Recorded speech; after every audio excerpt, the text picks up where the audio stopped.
چې یو ګناه باندې یو سړی ګیر کړي نو د هغه سړي نه ته ویډیو وکړې هغه ویډیو نشر کړي نو صحیح ده یو دغه انسان ګناه کړي خو دا انسان عزت لري هغه به اولاد لري هغه به ورونه لري هغه به پلار لري هغه به قوم لري بې عزته کول دا په مسلمان باندې حرامه ده ګناه یې کړې یو سړي زنا وکړله په شرعه کې هغه ته څوک شته خپله سزا ورته معلومه ده ته چې له هغه نه ویډیو وکړې او په داسې یو حالت کې ویډیو تېرنه وکړې چې هغه میډیا کې نشر کړې نو یو خو دې دغه سړي هغه حقق وکړه دا هم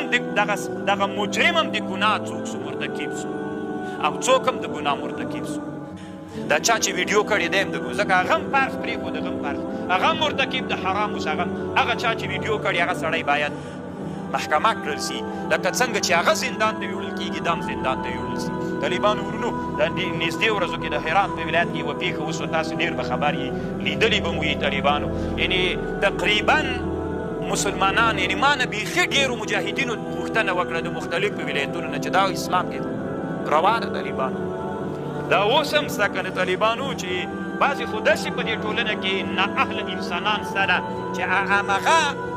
د بېحیایي عکس دی په خپل فیسبوک باندې دغسې لګولی وي هغه وضعیت باندې لګولی طالبانو دا د انسان څومره لویه بېعزتي ده نو طالبانو ورونو صحیح ده زنا یې وکړله سړي هم زنا وکړله ښځې هم زنا وکړله بویه زه د الله حکم رجم و که حد دواړه پرې باندې عملي کړه دا د الله حکم د بې عملي که دا ملت په دې باندې خوشحالېږي که نه خوشحالېږي اوس مثلا دا خو داسې یوه ټولنه ده د افغانستان داسې زهرجنه ټولنه ده چې په دا یوه ویډیو باندې ټول خاندان وژل کېږي که نه وژل کېږي اوس مثلا هلته تاسې به هغه ویډیو لیدلي طالبانو کله چې ویډیو وکړل هغه سړي هر څنګه چې ګناه یې کړې طالبانو مسلمان ده مسلمان نه ګناه کېږي معیز اسلمي رضی الله عنه چې زنا کړې و رسول الله ته راغی صلی الله علیه وسلم جنازه یې پرې وکړله طالبانو مسلمان و وی دومره غټه توبه یې ویستله که دا توبه یې د ټولې مدینې په خلکو باندې تقسیم کړي ورته وبرسېږي دومره غټه توبه یې ویستله هغه به اولاد لري هغه به ورونه لري هغه به پلار لري هغه به قوم لري ټول قوم دی ځکه افغانستان دا ټولنه داسې ده د یوه سړي له ګناه سره ټول قوم څنګه کېږي ټول قوم بدنامه کېږي ذلیل کېږي د یوې ښځې پلار لري مور لري ورونه لري خاندان لري دا داسې یوه ټولنه ده د افغانستان په ټولنه کې چې د دې ټولنې سره ټول انسانان په مځکه باندې ننوځي ټول قوم ته بدنامي رسېږي طالبانو ورونو خو لا ضرر ولا ضرار فی الاسلام اسلام کې به نه ته چاته ضرر رسوي نه به تا ته څوک ضرر رسوي تاسې ورسئ اوس که دا د هرات ولایت چې د هر ولایت خو دا پېښه هلته هغه شوې ده چې دا اوس تاسې هلته ورسئ پوښتنه وکړئ چې هغه قوم به څه رقم دی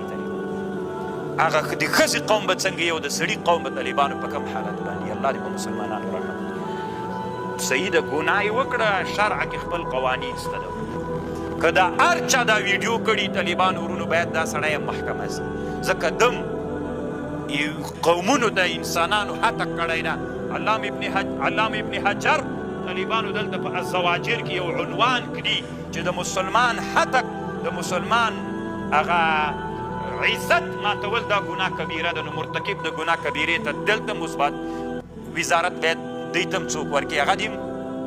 که رجم وي رجم دي کړي او که بد حکم وي بد حکم دي کړي چې چا دا ویډیو کړې ده د هغوی کور صحیح ده ته که د امر بالمعروف ولې که ته عادي سړی ویډیو دې کړې ده که هر څوک یې دا سړی دې پیدا سي ولې دې بیا دې چې وکړه نشر کوله دې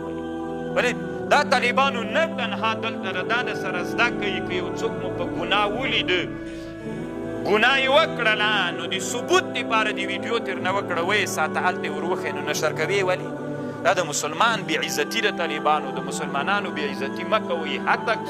او د یو چا حرمت و احترام ساتل دا په اسلام ان اکرمکم عند الله اتقاکم ولقد کرمنا بني آدم ما بني آدم ډېر عزتمن پیدا کړی د عزت یې وساتیه په طالبان